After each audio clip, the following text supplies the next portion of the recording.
Dongeng dari Selandia Baru, Mata Kail Ajaib. Di sebuah pulau, hiduplah seorang perempuan yang bernama Dewi Taranga. Ia menikah dengan salah satu dewa di sana. Mereka dikaruniai banyak anak yang gagah dan kuat. Beberapa waktu kemudian, Dewi Taranga melahirkan seorang anak lelaki yang diberi nama Maui. Berbeda dengan anak lainnya, Maui tumbuh menjadi anak yang sangat lemah. Tubuhnya begitu kurus, dan ia sering sakit-sakitan. Maui, anakku sayang, kuatlah dalam melawan semua penyakitmu. Ibu yakin kau bisa melewati semuanya. Orang-orang terdahulu mengatakan apabila ada orang yang sakit-sakitan, maka harus dibiarkan di luar. Tidak boleh di dalam rumah lagi. Namun Dewi Taranga enggan melakukan itu kepada Maui. Akhirnya suami Dewi Taranga pun tidak peduli dengan Taranga. Sebenarnya, aku tidak mau melakukan ini padamu, putraku. Namun aku tidak tahu harus berbuat apa lagi. Ayahmu memaksaku melakukan ini padamu. Kuatlah, anakku sayang. Dengan terpaksa, Dewi Taranga membawa bayi Maui ke tepi laut. Taranga menemukan sepotong tulang. Ia mengukir nama Maui, kemudian dikalungkan ke leher Maui. Setelah itu, ia menghanyutkan bayi Maui ke tengah laut. Maafkan ibu, anakku sayang. Ini tak masuk akal. Tapi ibu yakin, dewa-dewa akan menjagamu. Lalu Dewi Taranga kembali ke rumah. Ternyata sang suami telah pergi meninggalkan dirinya dan anak-anaknya. Taranga merasa sangat sedih dan terpuruk di pojok kamarnya. Sementara itu, di daerah lain, seorang nelayan pulang berlayar. Saat ia menepikan perahunya di dermaga, ia melihat sebuah keranjang bayi yang mengapung. Dengan segera ia mengambilnya, dan didapatinya bayi Maui. Hah? Bayi siapa ini? Siapa yang tega membuang bayi selucu kamu? Ia melihat kalung tulang yang bertuliskan Maui. Namamu Maui. Kelak, kau pasti akan menjadi anak yang hebat dan kuat. Akhirnya, nelayan itu memutuskan untuk membawa bayi Maui ke rumahnya yang sederhana. Sehari-hari, nelayan itu merawat Maui dengan penuh kasih sayang. Hingga Maui tumbuh dewasa, ia diajarkan banyak hal, termasuk memancing di lautan. Maui yang dulunya sakit-sakitan, kini menjadi anak yang sangat kuat. Maui, tak berasa, bayi yang kutemui di lautan telah tumbuh menjadi orang dewasa. Sudah saatnya kau mencari siapa orang tuamu sebenarnya. Terima kasih banyak. Kau dengan kerendahan hati telah merawatku hingga aku tumbuh seperti sekarang.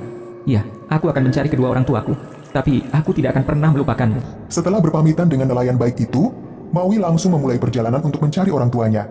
Ia menyeberangi laut yang sangat jauh, lalu melewati hutan lebat. Kemudian ia terus berjalan sampai melihat rumah-rumah berjejer. Wah, setelah perjalanan panjangku, sepertinya aku telah sampai di kota. Tidak lama, Dewi Taranga mengetahui keberadaan anaknya yang telah dibuangnya saat bayi, yaitu Maui. Awalnya Taranga ragu, apakah pemuda itu adalah Maui. Kemudian ia melihat kalung tulang yang terukir nama Maui. Ia segera memeluk putranya. Putraku, benar kau putraku? Siapa namamu? Namaku Maui.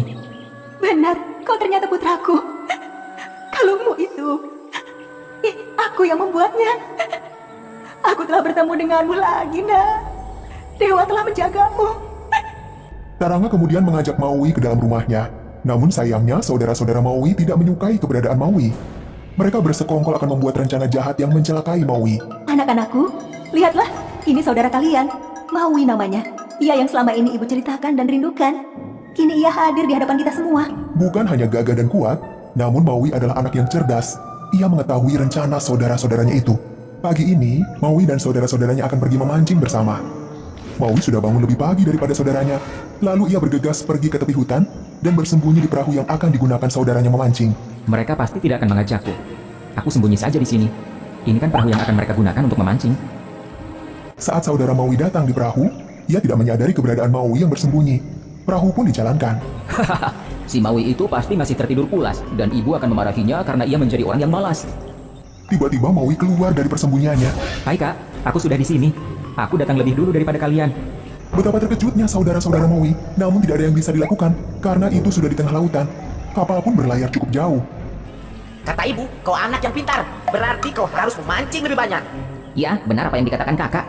Awas saja kalau kau tidak dapat ikan banyak. Baiklah, aku bisa kak. Ya, buktikan saja. Maui berdoa, kemudian ia melemparkan kail ajaibnya. Tidak lama kemudian ada yang tersangkut di kail Maui. Tarikannya sangat kuat.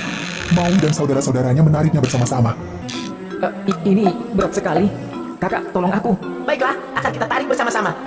1, 2, 3. Ternyata yang menyangkut di kail Maui bukanlah seekor ikan, melainkan pulau yang sangat besar dan indah. Pulau itu berbentuk ikan. Saudara-saudara Maui memperebutkan pulau itu. Mereka berkelahi sangat hebat.